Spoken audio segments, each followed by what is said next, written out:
then okay, that's the completion of the event.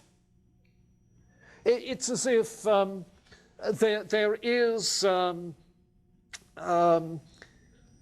genetic process, and try the biological metaphor, a genetic process, so that you've got conception, not in the cognitive sense, but in the biological sense. Okay? You've got conception because of the causal stimulus. You have conception.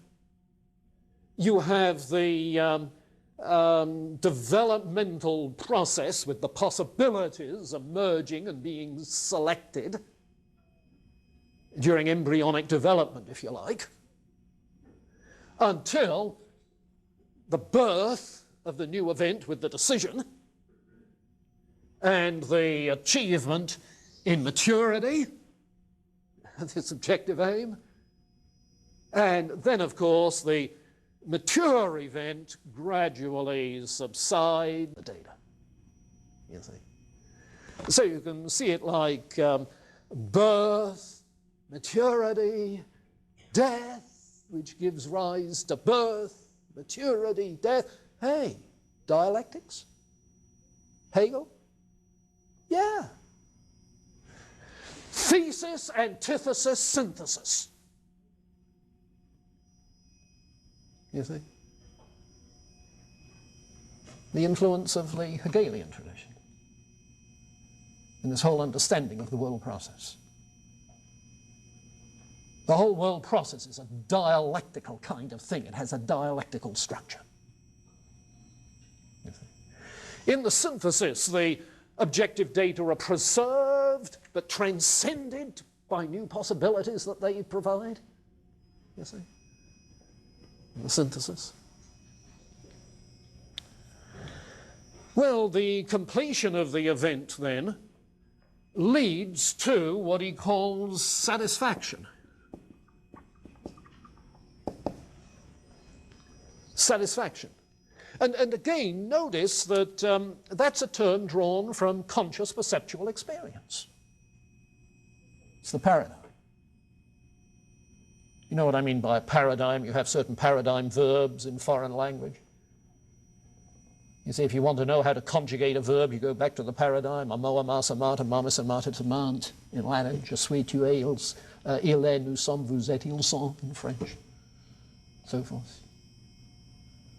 You see, so the conscious perceptual experience is the paradigm.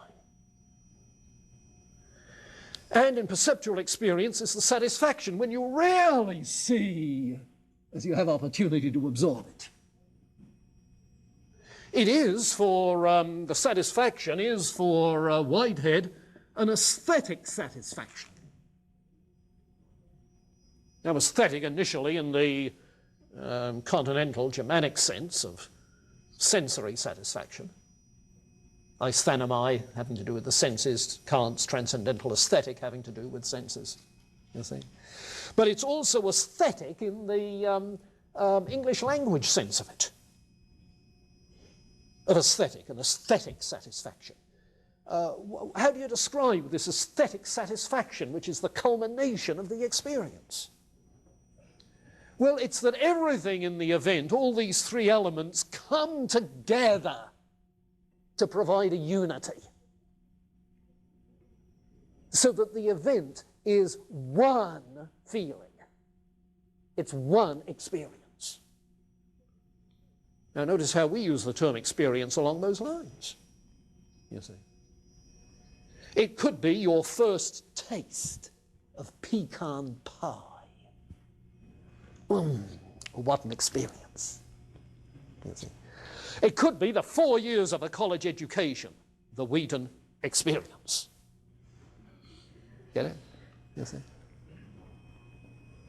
And it could be that at the end of some phase of human history, the historian looks back and says, that whole history was a human experience, singular, with an identity of its own that provides a unified feeling.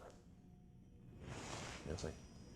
So this satisfaction is an ordered unity, harmony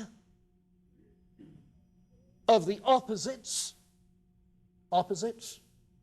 yes, contrasts of actuality and possibility, the intensity of feeling that's associated with the ordered harmony of the opposing ingredients within the overall experience. Now, you know, that's the way some people describe the experience of beauty in the arts. You see, the contrasts harmonized in that final moment where the symphony brings it all together. Have you ever wondered how everybody knows when to clap? It's when the synthesis is achieved. The experience is complete. And he uses those aesthetic analogies. And in those sorts of processes, those kinds of events, the good is what contributes to that satisfaction. You see. The good is instrumental towards beauty, explicitly for Whitehead. His ethic is a utilitarian ethic. Good is a means to aesthetic ends. And evil is the fragmentary, transitory opposition to that harmony, either by virtue of resisting the emerging aim with its grand synthesis, or by virtue of sheer triviality that gets to be boring. Yes, a novel that's boring is a bad novel. A lecture that's boring is a bad lecture. And one in which there are things that really are extraneous and interfere with the developing movement of the thing are bad. But much of what we call evil is simply the conflict of opposites that are going to be harmonized in the synthesis.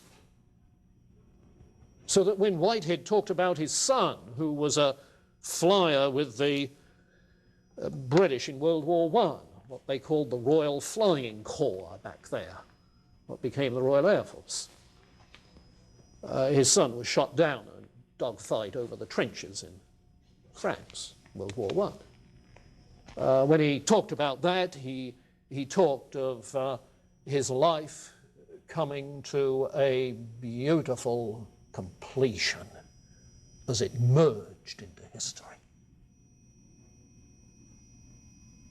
His problem of evil? Yes, sir. Notice, if you like, the evolutionary optimism and idealism of the 19th century.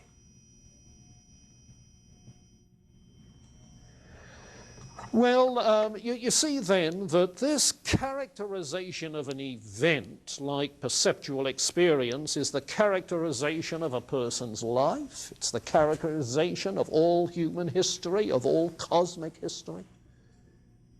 You see? And remember that his category of the ultimate, let's say the ultimate explanatory category, is creativity. The way in which novelty emerges out of the conflict of opposites. How one event gives birth to another event. In dying, we live.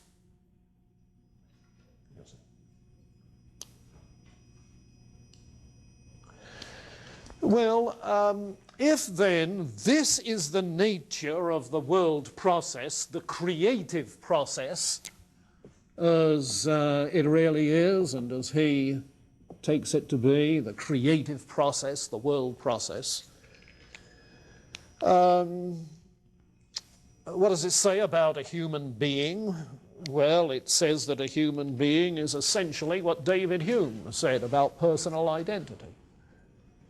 Remember that Hume said that personal identity, as we know it in consciousness, is simply a bundle of perceptions. The present memory of past experiences, that bundle of perceptions, is the only personal identity you can describe. Now, Whitehead, of course, strings out those perceptions over a period of time.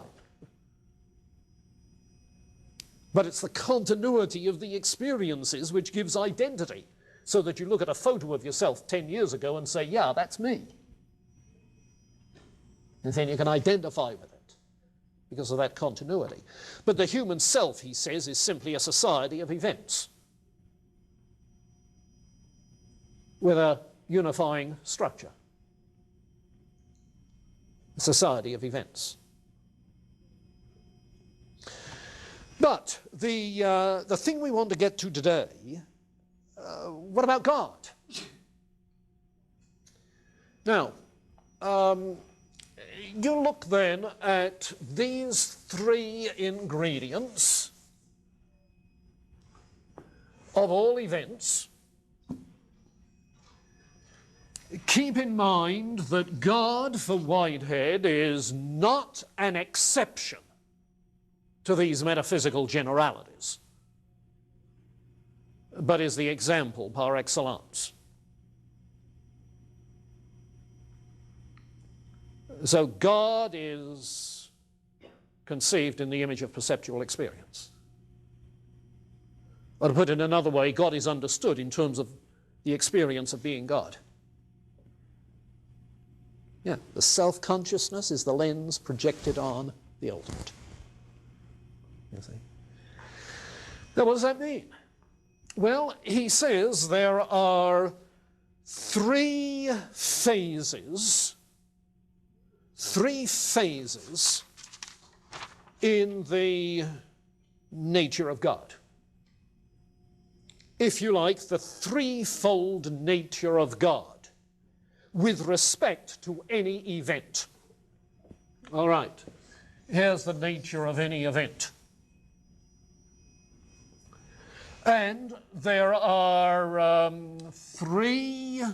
there's a threefold nature of God in relationship to the threefold nature of an event. The threefold nature of God is simply another example of a threefold event. You see?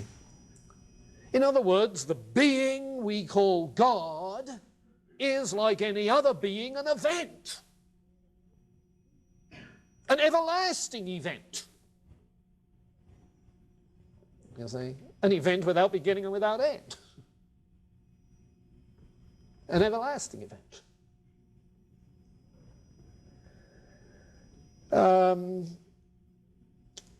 What he talks about in this threefold nature is the primordial nature of God, his primordial nature, his consequent nature, and the superjective nature.